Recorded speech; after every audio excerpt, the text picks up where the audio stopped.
குடிநீர் உள்ளிட்ட அனைத்து திட்டங்களிலும் மற்ற மாநிலங்களுக்கு முன்மாதிரியாக தமிழகம் இருப்பதாக இளைஞர் நலத்துறை அமைச்சர் உதயநிதி ஸ்டாலின் தெரிவித்தார். திருப்பூரில் குடிநீர் உள்ளிட்ட திட்டப் பணிகளுக்கு அடிக்கல் நாட்டு விழா மற்றும் நலத்திட்ட உதவிகள் வழங்கும் விழா நடைபெற்றது.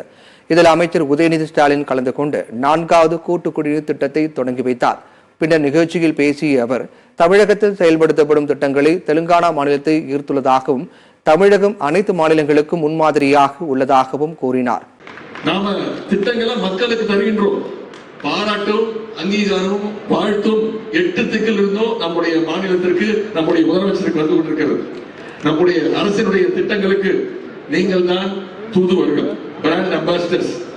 உங்களை பயனாளிகளாக மட்டும் நம்முடைய அரசு பார்க்கவில்லை, நீங்க அத்தனை பேரும் இந்த அரசினுடைய பங்கேற்பாளர்கள். நீங்கள் இல்லாமல் இந்த அரசு கிடையாது. நீங்கள் ஒவ்வொருவரும் முதலமைச்சருடைய ஃபேஸ் வேல்யூ, முகமாக இருக்க வேண்டும்.